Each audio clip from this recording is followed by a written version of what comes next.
Hello, my dear student. Welcome again on this educational platform विज्ञान अड्डा। तो प्यारे बच्चों, सुपर साइंस एमसीक्यू सीरीज जो है इसमें हम अब तक 5 क्लासेस आपकी कंप्लीट हो चुकी हैं। तो आज जो है वो 6th क्लास है। प्रीवियस वीडियो क्लासेस आपको जो है चैनल पर प्रोवाइडेड हैं। प्लेलिस्ट भी मैं इस वीडियो के साथ जो है जरूर डालूंगा। और हमारा जो टारगेट है वो लगभग 1000 एमसीक्यू क्वेश्चंस आपको साइंस के करवाने का है, जो आपके एग्जाम्स में डायरेक्ट आपको रिफ्लेक्ट होने वाले हैं। तो आप खुद जो है डिफरेंस आप देख पाएंगे। तो इसलिए जो है हमारे साथ आप जुड़ जाइए, पढ़िए और आगे बढ़िए। तो let's start today's video class. तो आज का क्वेश्चन है सबसे पहले, who discovered penicillin.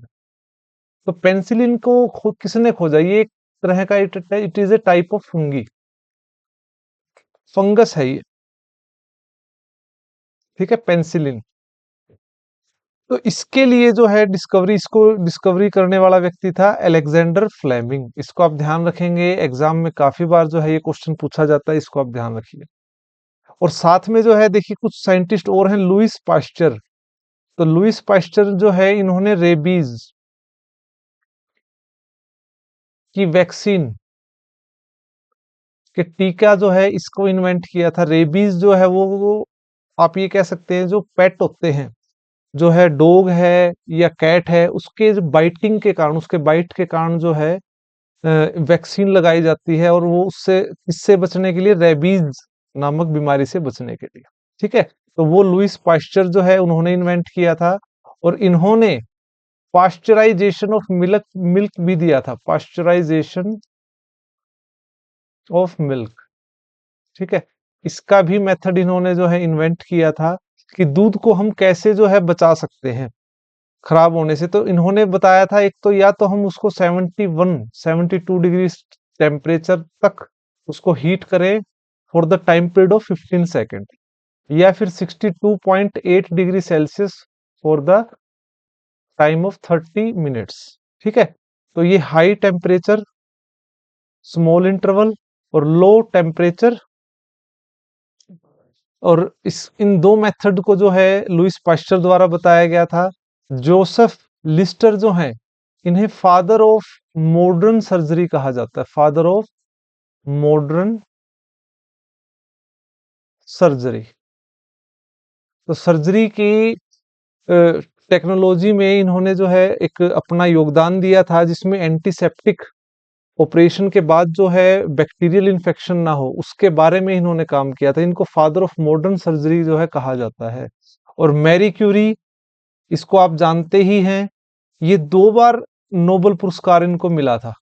First time 2 bar Nobel पुरस्कार, और अलग अलग क्षेत्र में योगदान के लिए। तो मैरी क्यूरी जो है, इन्होंने पोलोनियम पोलोनियम और एक रेडियम, इन 2 एलिमेंट्स की जो है इन्होंने खोज की थी। ठीक है, और रेडियम के अंदर इन्होंने जो है radio active element, radio active property का बिहेवियर इन्होंने देखा था। और उसी के बाद जो है इन्होंने उस फिनोमिना को रेडियो एक्टिविटी जो है नाम दिया था। ठीक है, तो ये चारों साइंटिस्ट आपके लिए इंपॉर्टेंट है। फर्स्ट क्वेश्चन हमारा, डिस्कवरी ऑफ पेंसिलिन का आंसर क्या है? Alexander Fleming. आई होप इसी तरह से जो है आपको क्वेश्चन मैं कराता रहूंगा और आपको पसंद आता रहेगा। नेक्स्ट है फर्मेंटेशन। ठीक है, किण्वन जो प्रक्रिया है वो किस प्रोसेस के कारण होती है? तो प्यारे बच्चों, फर्मेंटेशन जब होगा जब ऑक्सीजन की सप्लाई को हम कट कर देते हैं, उसी से जो है फर्मेंटेशन होती है। चाहे केक का बनना है, ब्रेड बनते हैं, और नंबर ऑफ इस तरह के एग्जाम्पल हैं, खमीर बनता है। तो इसके लिए हमें ऑक्सीजन की सप्लाई कट करनी होगी, और वो किसके अंदर होता है? एनारोबिक रेस्पिरेशन के अंदर होता है। एरोबिक रेस्पिरेशन हम सब के अंदर होती है, जिसमें ऑक्सीजन को हम यूज करते हैं। एनारोबिक प्रोसेस के अंदर हम ऑक्सीजन को यूज नहीं करेंगे, in the absence of oxygen ये होता है, और उसी को कहा जाता है फर्मेंटेशन। ओके, तो इसको आप ध्यान रखेंगे। एक्सोथर्मिक क्या होता है? वो रिएक्शन जिसके अंदर हीट उत्पन्न होती है।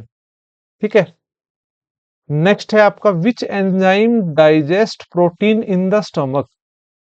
तो हमारे स्टमक के अंदर प्रोटीन को डाइजेस्ट करने का काम कौन करता है? ठीक है, तो ये आप देखिए प्यारे बच्चों, जब हम खाना खाते हैं, ये फूड पाइप के थ्रू हमारे स्टमक में आएगा तो स्टमक की जो लाइनिंग्स होती हैं, इंटरनल लेयर्स होती हैं, उनसे निकलता है गैस्ट्रिक जूस। ठीक है, तो यहां हमारा होता है लीवर। यहाँ क्या होता है हमारा? लीवर। तो लीवर के साथ एक गाल ब्लैडर होता है, गाल ब्लैडर से निकलता है, ठीक है, बाइल जूस। ठीक है, और इसी प्रकार हमारे स्टमक से निकलता है गैस्ट्रिक जूस। उस गैस्ट्रिक जूस के अंदर क्या होता है? एक तो एसिड होता है। कौन सा एसिड होता है? HCl। ठीक है, और इसी तरह एंजाइम जो है, एक एंजाइम होता है, वो प्रोटीन को डाइजेस्ट करता है। ठीक है, ये दो होते हैं प्यारे बच्चों। एक तो होता है पेप्सिन, पेप्सिन, और एक होता है रेनिन। ठीक है, तो ये जो प्रोटीन को डाइजेस्ट करने का जो है, ये हमारे स्टमक से निकलते हैं, आपको ध्यान रखना है। तो which enzyme digest protein in stomach? तो आपको पेप्सिन और रेनिन में से क्या ऑप्शन मिल रहा है? ये रहा पेप्सिन। तो ये क्या होगा? हमारा राइट आंसर होगा। तो पेप्सिन प्यारे बच्चों, जो खाने के अंदर जो प्रोटीन होता है उसको डाइजेस्ट करता है, और रेनिन जो है, जो दूध के अंदर प्रोटीन होता है उसको डाइजेस्ट करने का काम करता है। ठीक है, आप देखते हो जो न्यूली बोर्न बेबी होता है, नवजात बच्चा जो होता है, शिशु, वो दूध पीने के बाद कई बार अगर वो ज्यादा दूध पी लेता है तो वो बाहर निकाल देता है। ठीक है ना? तो वो क्यों होता है? क्योंकि उसके अंदर रेनिन एंजाइम प्रॉपर से डेवलप नहीं होता है, तो इसलिए वो बाहर निकाल देता है। ठीक है, तो आप इसको ध्यान रखेंगे। पेट के अंदर जो एंजाइम होता है जो प्रोटीन को डाइजेस्ट करता है, पेप्सी से याद रखो। पेप्सी, खाना खाने के बाद पेप्सी आप पीते हैं, है ना? तो पेप्सी से आप ध्यान रखो, पेप्सिन जो फूड प्रोटीन को डाइजेस्ट करता है, रेनिन जो मिल्क के प्रोटीन को डाइजेस्ट करता है। आगे बढ़ते हैं। Salination of soil is caused by. देखिए, जो सोयल होती है हमारी मृदा में, लवणता बढ़ जाती है, लवणता बढ़ जाती है, वो किसके कारण होगा? पेस्टिसाइड से। तो क्या होगा? इनफर्टिलिटी बढ़ जाएगी। ठीक है, जो उर्वरकता है वो कम होगी। सोइल एरोजन से जो है क्या होगा? ये अलग हमारा इन्वायरमेंटल से रिलेटेड है। ठीक है, excess irrigation, crop rotation is good for the health of soil. बिल्कुल अच्छा होता है। तो यहां अगर हम एक्सेस जब इरिगेशन, ये इसका राइट आंसर होगा, जो सोइल के सेलिनेशन को बढ़ाता है। कैसे होगा? अगर हम ज्यादा पानी देंगे, अगर ज्यादा सिंचाई करेंगे, तो सिंचाई से क्या होगा? पानी तो जो है फसल के द्वारा एब्जॉर्ब कर लिया जाएगा, लेकिन पानी के अंदर जो सोल्ट होगा, एक्सेस सोल्ट जो है वो हमारी मिट्टी के अंदर चला जाएगा, और वो सोइल को जो है उसकी लवणता को बढ़ा देता है। तो इसका ऑप्शन जो है राइट ऑप्शन, ऑप्शन सी है, एक्सेस इरिगेशन। नेक्स्ट है, which is used as an air pollution indicator? Algae, fungi, bacteria और लाइकन्स। तो लाइकन्स जो हैं, they are natural, natural pollution indicator प्यारे बच्चों। ठीक है, तो ये प्राकृतिक रूप से जो है पाए जाते हैं। अगर आप जंगलों में कभी आप जाएंगे या ट्रैकिंग करने जाएंगे, तो मैंने इमेज से भी आपको दिखा रहा हूं, तो इस तरह से आपको पेड़ों के ऊपर इस तरह से एक जो स्ट्रक्चर आपको दिखाई देगा, तो ये क्या होता है? ये एल्गी, लाइकन प्लस फंगी, इनका कॉम्बिनेशन होता है प्यारे बच्चों। ठीक है, ये तीन दोस्त हैं। तो लाइकन जो है वो क्या है? एल्गी और फंगी का सहजीवी होता है। तो इसमें एल्गी भी है, लाइकन भी है, और फंगी भी। ठीक है, तो टाइम के अकॉर्डिंग जो है ये डेवलप हो जाते हैं। तो ये जो है इकट्ठे पाए जाते हैं, तो आपको ध्यान रखना है, जो लाइकन है इनका सहजीवी है, और जो नेचुरल एयर पोल्यूशन इंडिकेटर है वो कौन है? लाइकन होता है। ठीक है, इसको भी आप ध्यान रखेंगे। और ये बेसिकली क्या है? सल्फर डाइऑक्साइड जहां होगा वहां लाइकन रिड्यूस होता चला जाएगा, जहां सल्फर डाइऑक्साइड मिनिमम होगा वहां लाइकन जो है वो ज्यादा दिखाई देता है। ठीक है, तो इसका आंसर क्या है आपका? Option D, lichens. Important question है ये भी। The chemical component that is invariably found in all virus. तो सभी वायरस के अंदर जो पाया जाता है। तो प्यारे बच्चों, वायरस की अगर हम बात कर रहे हैं, तो सबसे पहले तो जो वायरस है इसकी खोज की थी इवॉन विस्की ने। विस्की। ठीक है, ये साइंटिस्ट थे, इन्होंने जो है डिस्कवर्ड किया था और वायरस को लिविंग और नॉन लिविंग के बीच की कड़ी बताई थी, कनेक्टिव आप एक तरह से कह सकते हैं इसको बताया गया था। कारण क्या है, अगर हम इसे किसी जार के अंदर एक आप कह सकते हैं जो एक ग्लास का जो है एक बॉक्स है उसके अंदर अगर हम रखेंगे इसको, तो ये हमेशा नॉन लिविंग की तरह हमेशा जो है उसके अंदर रहेगा। लेकिन अगर जो वायरस है अगर वो लिविंग के अंदर चला जाएगा, किसी जीवित के चीज के अंदर चला जाएगा, तो वो अपनी ग्रोथ करनी स्टार्ट कर देगा, तब उसका जो है लिविंग बिहेवियर दिखाई देगा। तो ये लिविंग और नॉन लिविंग के बीच की कड़ी कहा गया है, ये क्वेश्चन आपसे पूछ सकता है। इसकी डिस्कवरी किसने की है ये आपसे पूछ सकता है। और जो वायरस है, वायरस किससे बना है, प्रोटीन से बना है, प्लस इसके न्यूक्लिक एसिड से बना है, न्यूक्लिक एसिड। ये जेनेटिक काम करता है। देखिए जो आपको जैसे दिखाई दे रहा है एक डायग्राम में, तो ये देखिए आप, जो इसके अंदर आपको जो सैक लाइक स्ट्रक्चर दिखाई दे रहा है, ये तो क्या है, इसका न्यूक्लिक एसिड। डीएनए भी हो सकता है, आरएनए भी हो सकता है। और जो उसके बाद आपको जो ये जो है आपको अंडाकार दिखाई दे रहा है, ये क्या है, प्रोटीन की कोटिंग होती है इसको। ठीक है, और उसके बाद ये एक एनवलप के अंदर बंद होता है। तो वायरस की डिस्कवरी इवोनविच की। लिविंग और नॉन लिविंग के बीच की कनेक्टिविटी किसे कहा गया है, वायरस को कहा गया है। Virus is made up of protein और न्यूक्लिक एसिड। ठीक है, तो ये इसका आंसर क्या आ गया आपका, प्रोटीन, जो इसके अंदर पाया जाता है। अब आप प्यारे बच्चों ये देखिए, अब जिनके अंदर आरएनए जेनेटिक मटेरियल के तौर पे पाया जाता है उनको कहा जाता है रेट्रोवायरस। ठीक है, जैसे एड्स के अंदर जो है, एड्स का जो वायरस है वो रेट्रोवायरस। और जिनके अंदर DNA as a genetic material पाया जाता है उनको कहा जाता है एडिनो वायरस, एडिनो वायरस। ठीक है, खतरनाक कौन सा होता है, ये आरएनए वाला। तो ये आपको इस तरह से ध्यान रखना है। तो हम इसी तरह से क्वेश्चंस करते चलेंगे और क्वेश्चन से रिलेटेड जो टॉपिक है उसका एक भी क्वेश्चन जो है मैं आपको छोड़ूंगा नहीं। Each and everything I will explain you. Next है, two vectors are said to be equal. तो प्यारे बच्चों ये क्वेश्चन जो है यूपीएससी में, एयरफोर्स एक्स के एग्जाम में, NDA, CDS number of time exam में पूछा गया है। और एक दफा जो है ये एसएससी के सीएचएसएल में पूछा गया है। तो two vectors are said to be equal, vectors जो हैं वो दो बराबर कब होंगे, तो आप इसको डायग्राम से ही समझ लीजिए।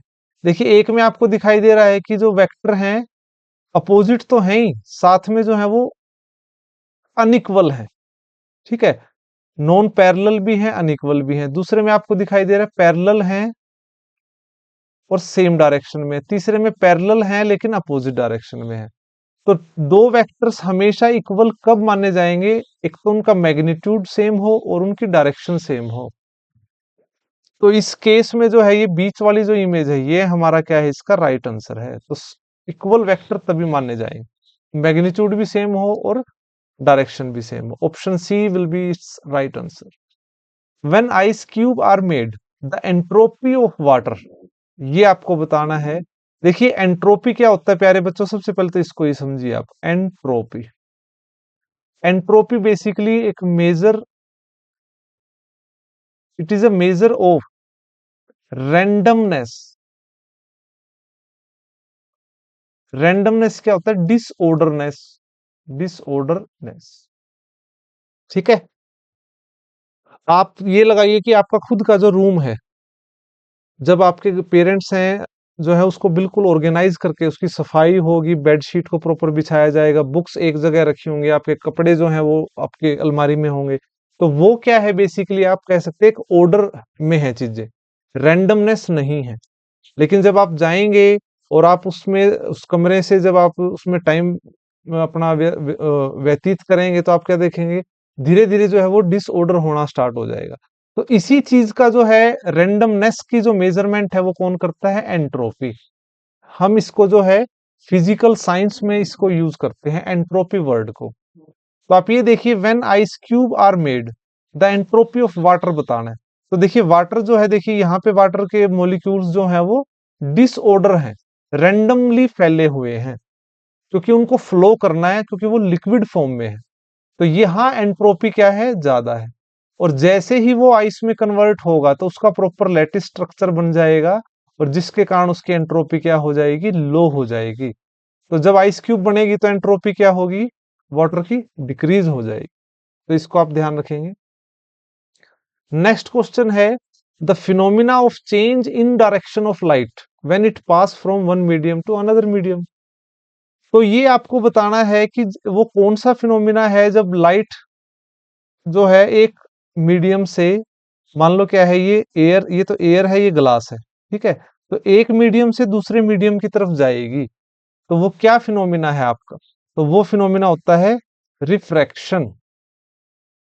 ठीक है, रिफ्रैक्शन, इसको आप ध्यान रखेंगे। अपवर्तन, अपवर्तन जो है इस फिनोमिना को कहेंगे। तो अपवर्तन, रिफ्रैक्शन बेसिकली क्या होता है, जब भी लाइट रे जो है किसी एक मीडियम से रेयर से डेंसर या डेंसर से रेयर जब जाती है, तो वो अपनी जो डायरेक्शन है वो चेंज कर लेती है। और ये इस डायरेक्शन में आपको दिखाई भी दे रहा है कि इसको इस तरह से जाना था, लेकिन जो ये रेयर से डेंसर में गई तो ये नॉर्मल की तरफ बैंड हो गई, और डेंसर से रेयर जाएगी तो वो अवे फ्रॉम नॉर्मल चली जाएगी। तो ये इस तरह से रहेंगे। तो इसका ऑप्शन का ऑप्शन सी जो है वो है क्या है हमारा राइट आंसर। रिफ्लेक्शन क्या होता है प्यारे बच्चों, अब ये देखो, अगर ये इंसिडेंट रे ऐसे निकल जाए, अगर ये इंसिडेंट रे जो है ये आपकी कुछ इस प्रकार से निकल जाए, तो ये क्या होगा हमारा, रिफ्लेक्शन होगा, जब इंसिडेंट रे एक सरफेस पर गिर के वापिस उसी सरफेस में चली जाए। डिस्पर्सन क्या होता है प्यारे बच्चों, डिस्पर्सन होता है जब लाइट रे जो है अपने अलग अलग कलरों में स्प्लिट हो जाती है, 7 कलर्स में, विब ग्योर में, ग्योर में कन्वर्ट हो जाती है, वो डिस्पर्सन प्रोसेस होता है। ठीक है, तो इस क्वेश्चन का आंसर क्या है, रिफ्रैक्शन है। इंपॉर्टेंट क्वेश्चन है ये प्यारे बच्चों। Atomic explosion is triggered by, देखिए जो एटॉमिक एक्सप्लोजन होगा वो किस में होगा, एटम बम के अंदर होगा, एटॉमिक बॉम्ब के अंदर होगा। और एटॉमिक बॉम्ब क्या प्रक्रिया है, ये न्यूक्लियर रिएक्शन के कारण होगा। और एटॉमिक बम किस न्यूक्लियर रिएक्शन में होता है, न्यूक्लियर फ्यूजन के अंदर होता है। ठीक है, जिस तरह हाइड्रोजन बॉम्ब जो है वो किस में होता है, न्यूक्लियर फ्यूजन के अंदर होता है। ठीक है ना, तो atom bomb is triggered by, तो ये 4 ऑप्शन आपको दिए गए हैं। तो इसको आप इस डायग्राम से समझिए प्यारे बच्चों। देखिए आपको ये तो पता चली गया कि एटम बम जो है वो किस रिएक्शन के कारण होता है, न्यूक्लियर फ्यूजन के कारण। अब ये किस तरह से होता है इसको आप देखिए। आप देखिए न्यूक्लियर फ्यूजन में क्या होगा, बम्बार्डिंग की जाएगी ये स्लो मूविंग न्यूट्रॉन्स की, किसके साथ, एक हैवी एलिमेंट के साथ। ठीक है, तो ये न्यूट्रॉन जो है ये यूरेनियम 235, इसके ऊपर स्लोली इसके ऊपर बम्बार्डिंग की जाएगी, जिससे क्या होगा, यूरेनियम 2 भागों में डिवाइड हो गया, क्रिप्टॉन और बेरियम के अंदर। तो जब ये डिवाइड हुआ 2 भागों में, तो काफी सारी हीट पैदा हुई, और साथ में 3 न्यूट्रॉन दोबारा फिर डेवलप हुए। ठीक है, और ये 3 न्यूट्रॉन फिर दोबारा जो है आगे एलिमेंट से टकराए, तो फर्दर फिर और आगे फिर हीट प्रोड्यूस हुई, साथ में 3 न्यूट्रॉन्स प्रोड्यूस हुए। तो हर एक रिएक्शन से 3 न्यूट्रॉन्स आगे फर्दर फिर एलिमेंट से टकराएंगे और फिर 3 न्यूट्रॉन्स बनाएंगे। तो इस तरह से आप ये कह सकते हो कि आप ये जो प्रोसेस है ये मल्टीप्लिकेशन में चल रहा है, और ये कंटिन्यू चल रहा है। और कंटिन्यू चल रहा है इसलिए इसको क्या कहा गया है, चेन रिएक्शन। ठीक है, तो ये जो है चेन रिएक्शन होगा, न्यूट्रॉन यूरेनियम से जब टकराएगा तो फर्दर ये प्रोसेस चलता चला जाएगा।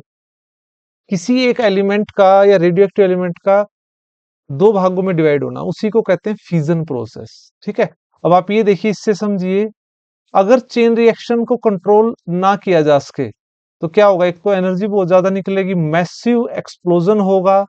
उसका जो एग्जाम्पल क्या होगा, अनकंट्रोल्ड चेन रिएक्शन, उसी का जो है एग्जाम्पल क्या है, न्यूक्लियर बॉम्ब।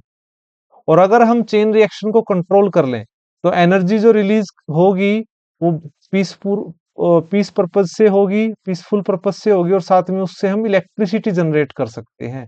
उसका एग्जाम्पल क्या है, न्यूक्लियर रिएक्टर, न्यूक्लियर फिल।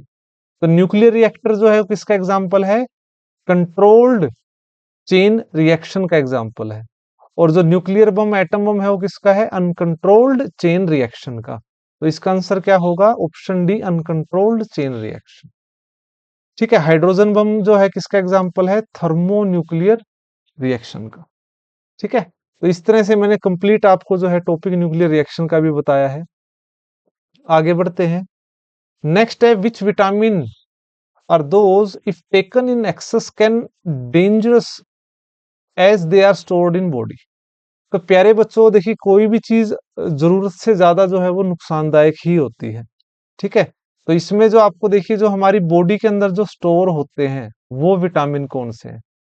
वो होते हैं फैट सोल्यूबल विटामिन।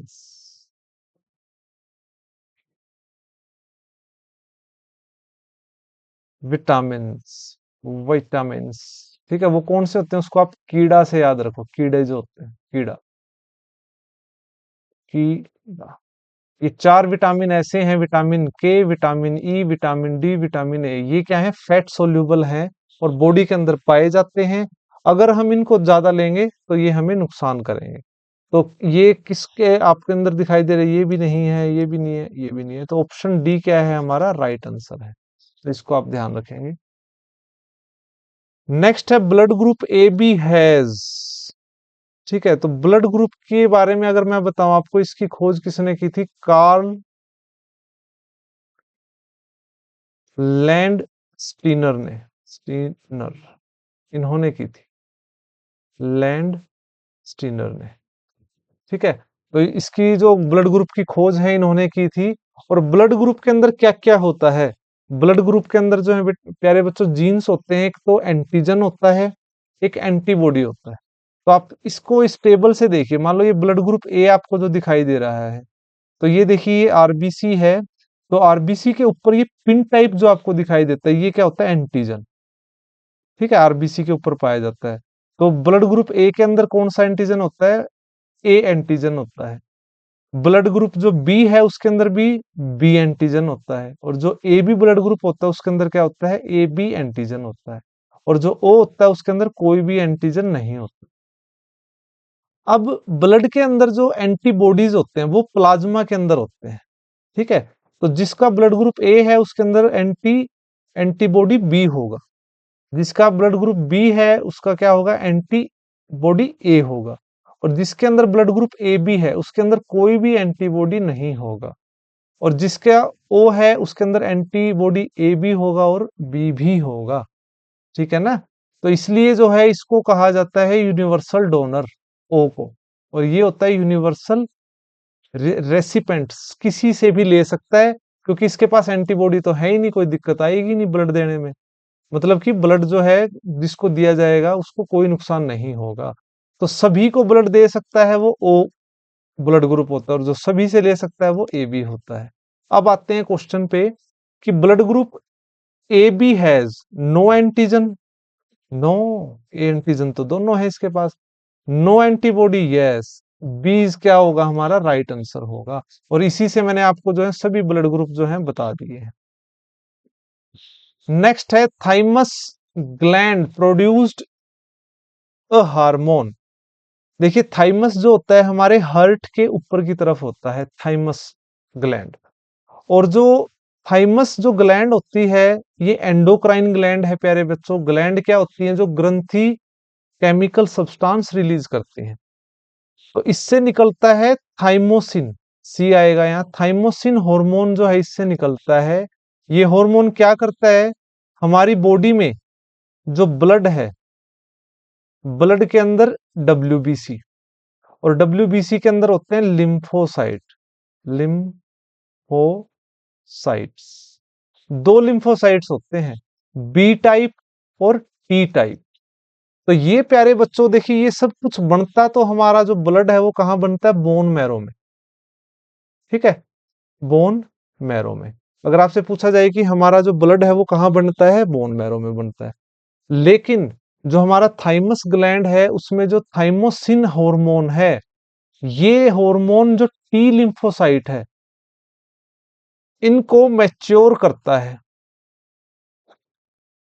क्या करता है, मैच्योर करता है, मतलब इनको ग्रो करता है, बड़ा करता है, और इनका जो फंक्शन है वो फंक्शन करने के लिए इनको तैयार करता है। डब्ल्यूबीसी का क्या फंक्शन है प्यारे बच्चों, हमारी इम्यूनिटी को बनाना और हमें रोग प्रतिरोधक क्षमता देना। तो ये चीजें बनती तो सारी बोन मैरो में है, लेकिन जो टी लिम्फोसाइट है उसको ग्रोथ करता है थाइमोसिन हार्मोन, और इसलिए जो है ये इंपॉर्टेंट है। लेकिन एज के साथ एज के साथ थाइमस ग्लैंड जो है वो उसका साइज छोटा होता चला जाता है, हार्मोन रिलीज होने का जो रेट है वो कम होना स्टार्ट हो जाता है, इसलिए जो है ये लेस एक्टिव हो जाता है। और इसलिए जो है इस हार्मोन को, ग्लैंड को एंटी एजिंग ग्लैंड या हार्मोन भी कहा जाता है। तो आपको ये पूरा कॉन्सेप्ट समझ आ गया होगा। तो ये है आपका, इस क्वेश्चन का ऑप्शन बी क्या है, आपका राइट आंसर है। नेक्स्ट है, विच one of the following substance is normally found in urine. Blood proteins नहीं, आरबीसी नहीं, व्हाइट बीसी, जो क्रेटिनिन होता है, क्रेटिनिन जो होता है ये हमारे यूरिन में पाया जाता है, लेकिन अगर ये कंटिन्यू ग्रो कर रहा है तो हमारी किडनी को डैमेज कर सकता है प्यारे बच्चों, ठीक है ना। तो ये मसल्स का ही एक प्रोटीन होता है जो निकलता रहता है, लेकिन अगर ये बढ़ेगा तो किडनी को डैमेज कर देगा। किडनी डैमेज होगी तो क्या होगा, डायलिसिस, डायलिसिस जो है हमें करवानी पड़ेगी, ठीक है। पूरे ब्लड की जो है बार बार जो है डायलिसिस हमें, मतलब एक आर्टिफिशियल किडनी का तौर पर जो है मशीन होती है वो काम करेगी। ओके, तो ऑप्शन बी इसका क्या है, राइट आंसर है। नेक्स्ट है, which is known as carbolic acid. तो कार्बोलिक एसिड जो होता है, ये देखो इसको इसको हमने इस तरह इमेज से भी बता रहे हैं, और ये इसका क्या है, केमिकल फॉर्मूला। तो ये होता है फिनोल, कार्बोलिक एसिड फिनोल होते हैं, C6H5OH इसका फार्मूला होता है, और ऑप्शन ए क्या है इसका राइट आंसर है। इथेनॉल होता है CH3CH2OH, या आप इसको कह सकते हैं C2H5OH, ये इथेनॉल होता है, एल्कोहल। एसिटिक एसिड जो होता है ये होता है CH3COOH, ये विनेगर होता है, विनेगर, आप इसको ध्यान। ऑक्जेलिक एसिड होता है C2H2O4, टमाटर के अंदर, पालक के अंदर ये पाया जाता है, ठीक है ना। और इसको जो है रस्ट को खत्म करने के लिए जो है इसको यूज किया जाता है, ठीक है। कपड़ों के भी दाग धब्बे साफ करने के लिए ऑक्जेलिक एसिड को यूज करते हैं, ठीक है। हमारी बॉडी के अंदर जो है जो स्टोन बन जाती है वो भी ऑक्जेलिक एसिड की मात्रा बढ़ने से कैल्शियम के साथ रिएक्ट करके कैल्शियम ऑक्जेलेट, जो स्टोन होती है वो क्या होती है, कैल्शियम ऑक्जेलेट, ठीक है, ये स्टोन होती है, ठीक है। तो ये क्वेश्चन सभी आपके एग्जाम पॉइंट ऑफ व्यू से इंपॉर्टेंट है। इस वीडियो को बार बार आप देखते जाना, जब भी आपका एग्जाम हो क्वेश्चंस आपके यहीं से निकलेंगे प्यारे बच्चों, और निकले तो कमेंट में मुझे बताना कि हाँ जी। At room temperature the metal that remains in liquid. तो ऐसी कौन सी मेटल है जो लिक्विड अवस्था में पाई जाती है, तो ऑप्शन ए क्या है हमारा राइट आंसर, मरकरी, ठीक है। तो ये रूम टेम्परेचर क्या होता है, 25 डिग्री होता है, और उस पे हमें ये द्रव अवस्था में पाई जाती है। और अगर आपसे पूछ ले कि ऐसी नॉन मेटल बताओ, तो सोचना पड़ेगा हमें। Only non metal which is exist in liquid form, वो होती है ब्रोमीन, ठीक है। Br से इसको रिप्रेजेंट करेंगे, ये आपका, ठीक है। ऐसे दो एलिमेंट जो लिक्विड फॉर्म में पाए जाते हैं, one is mercury, second is bromine. Next question है, parsec is a unit measurement of. देखिए पार्सेक आप एक तो ध्यान रखिए डिस्टेंस की यूनिट है, ठीक है। ऑप्शन बी क्या है आपका राइट आंसर है। तो पार्सेक जो है वो डिस्टेंस को मापने की लार्जेस्ट यूनिट भी है, लार्जेस्ट यूनिट भी है, ठीक है। इसको आप ध्यान रखेंगे। लगभग लाइट ईयर का ये आप 3 गुना होता है, वन पार्सेक। अगर हम बात करें, पार्सेक सबसे बड़ा होता है, उसके बाद एस्ट्रोनॉमिकल यूनिट, उसके बाद लाइट ईयर, ठीक है। ये आप ध्यान, सबसे बड़ी यूनिट होती है। किसके बराबर होती है वन पार्सेक, 3.26 लाइट ईयर्स के बराबर है, या 3.08 इंटू 10 की पावर 16 मीटर के बराबर होती है। तो largest unit to measure the distance, okay, option B is your right answer. The maximum fixation of solar energy is done by bacteria, protozoa, fungi, green plants. Green plants ही जो है solar energy को use करते हैं सबसे ज्यादा। Which of the following act as a best adsorbent, अवशोषित करने में, तो इसको जो है एक्टिवेटेड कोकोनट चारकोल जो है इसको यूज किया जाता है एब्जॉर्बेंट के रूप में। ये अलग अलग जो फिल्ट्रेशन के प्रोसेस होते हैं और कहीं से जब जो है इन मेथड्स को यूज किया जाता है तब इसको यूज करते हैं। ठीक है, तो ये बेस्ट एब्जॉर्बेंट है। Which light is least effective in photosynthesis, देखिए फोटोसिंथेसिस में यूज होती है ब्लू प्लस रेड, ठीक है, सबसे ज्यादा। और जो ग्रीन है ये मिनिमम यूज होती है, इसलिए तो वो रिफ्लेक्ट होकर चली जाती है, इसलिए तो पत्तों का जो रंग है वो क्या होता है, ग्रीन। ठीक है, तो जो रिफ्लेक्ट होकर हमारी आंखों तक गया वैसा ही रंग हमें दिखाई देता है, तो लिस्ट इफेक्टिव होता है ग्रीन कलर। और फोटोसिंथेसिस में कौन से कलर यूज होते हैं सनलाइट के, ब्लू और red. Okay, option B is your right answer. Removal of carbon particles from air involve the principle of, देखिए प्रेसिपिटेशन अलग चीज है, फिल्ट्रेशन भी, सेडिमेंटेशन भी, इलेक्ट्रोपोरोसिस इसको यूज किया जाता है। It is a kind of method in which electric field is used. ठीक है, इलेक्ट्रिक फील्ड जो है उसको यूज किया जाता है और आयनिक फॉर्म में करके जो है एलिमेंट्स को रिमूव किया जाता है। तो एयर में से कार्बन पार्टिकल को रिमूव किया जा सकता है इलेक्ट्रोपोरोसिस से। Option C is your right answer. The quality or tone of the musical sound produced by a stringed instrument is depend on, देखिए फ्रीक्वेंसी तो हमें पिच के बारे में बताती है, लेंथ से भी नहीं, एम्पलीट्यूड जो है हमें लाउडनेस के बारे में बताएगा। ठीक है, तो वेव फॉर्म जो बनती हैं वही क्या है, हमें क्वालिटी ऑफ टोन और टोन जो है म्यूजिकल इंस्ट्रूमेंट की बताएगी। नेक्स्ट है during fermentation of sugar the compound which is always formed, तो जब फर्मेंटेशन होगा तो वो बनेगा इथाइल एल्कोहल। ठीक है, इसको कहेंगे इथेनॉल, इथेनॉल। ठीक है, तो ये प्रोड्यूस होता है। ऑप्शन बी क्या है आपका राइट आंसर है। मिथाइल एल्कोहल क्या होता है, मिथेनॉल। जो जहरीली शराब होती है उसके अंदर ये ज्यादा होता है जिसके कारण जो है मौत हो जाती है। ऑप्शन बी इसका क्या है राइट आंसर है। ए particle is thrown vertically upward when it reaches the highest point, किसी ऑब्जेक्ट को हमने ऊपर की तरफ फेंका और वो हाईएस्ट पॉइंट पे जब पहुंचता है तब पहुंचने के बाद क्या होगा, वो नीचे आएगा और नीचे क्या आएगा, वो इंक्रीजिंग एक्सेलरेशन के साथ आएगा। तो वो इंक्रीजिंग मतलब क्या होगा, एक्सेलरेशन होगा, अपवर्ड तो नहीं होगा, तो वो डाउनवर्ड एक्सेलरेशन होगा। इसके अंदर ऑप्शन ए क्या होगा राइट आंसर होगा। ठीक है, तो इसको आप ध्यान रखें। और किसी भी ऑब्जेक्ट को जब हम ऊपर की तरफ फेंकते हैं तो जी की वैल्यू क्या होती है, माइनस, और नीचे की तरफ डालेंगे तो जी की वैल्यू क्या होगी, प्लस। जी क्या है, acceleration due to gravity, acceleration due to gravity. Okay, तो इसको आप ध्यान रखेंगे। Which one of the following form the base of vegetable fibres, तो जितनी भी वेजिटेबल्स का जो होती हैं उसके अंदर क्या होता है, सेल्यूलोज होता है प्यारे बच्चे। ऑप्शन ए क्या है इसका राइट आंसर है। ठीक है ना। नेक्स्ट है anemometer measure the which of the following, nanometre जो होता है वो विंड की स्पीड को मेजर करता है, तो ये क्या है, option B is the right answer. It is used in aeroplane, जहाज के अंदर यूज किया जाता है, इसको आप ध्यान रखेंगे।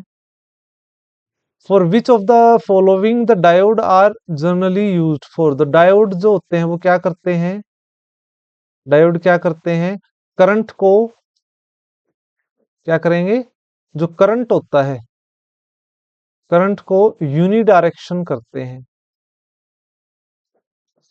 तो इसीलिए जो है ये रेक्टिफिकेशन का काम करता है हमारा। ठीक है, ऑप्शन ए क्या है राइट आंसर है। Which of the following which is the highest quality of hard कोयल, देखो कोयला जो है वो चार प्रकार का होता है प्यारे बच्चों। हाईएस्ट क्वालिटी की जब भी बात आएगी एंथ्रासाइट। ठीक है, तो ये बिल्कुल ऑर्डर में लगे हुए हैं। देखो सबसे खराब क्वालिटी का होता है पीट कोयला। ठीक है, लिग्नाइट कोयले को कहा जाता है ब्राउन कोल। ठीक है, ब्राउन कोयला, ठीक है। तो ये ब्राउन कोयला भी होता है, मॉइस्चर वाला भी कोयला होता है। बिटुमिनस कोयला को जो है सबसे ज्यादा यूज किया जाता है, ठीक है। इसको जो है कॉमर्शियल कोयला भी कहा जाता है। एंथ्रासाइट जो होता है सबसे बेस्ट क्वालिटी का होता है, इसका जो है इसकी कैलोरिक वैल्यू भी ज्यादा होती है, तो इसको आप ध्यान रखेंगे। लास्ट क्वेश्चन है आज का हमारा 30th। DPT vaccine is characterised as which of the following. जो डीपीटी जो है ये वैक्सीन जो हमारे यहाँ शोल्डर पे लगाई जाती है जिसका निशान बनता है, इसको करेक्टराइज किया गया है। तो देखो प्यारे बच्चों, जो डीपीटी है ना, डीपीटी, तो ये जो है डी से है डिप्थीरिया, ठीक है। ये क्या है हमारा, तीनों ही क्या है, बैक्टीरियल इन्फेक्शन से बचाने के लिए, बैक्टीरियल इन्फेक्शन से हमें बचाने के लिए। डिप्थीरिया बुखार जो है, पी से है पर्टुसिस जिसको कहा जाता है काली खांसी, और टी है टेटनस। तो तीनों ही बैक्टीरियल डिजीज हैं और इनका कॉम्बिनेशन है डीपीटी। इस वैक्सीन को लगाया जाता है। डिप्थीरिया बुखार, पर्टिसिस काली खांसी और टी से है टेटनस, तो इसको कहा जाता है कंबाइंड वैक्सीन। तो प्यारे बच्चों, आज की क्लास हमारी यहीं कंप्लीट होती है और मुझे उम्मीद है आपको ये क्लास अच्छी लग रही होंगी। मुझे कमेंट सेक्शन में जरूर बताइए प्यारे बच्चों, ये हमारे लिए एक मोटिवेशन का काम करेगा, एक राइट डायरेक्शन, राइट पाथ को फॉलो करने के बराबर होगा ये हमारे लिए। तो आज की क्लास में इतना ही। धन्यवाद।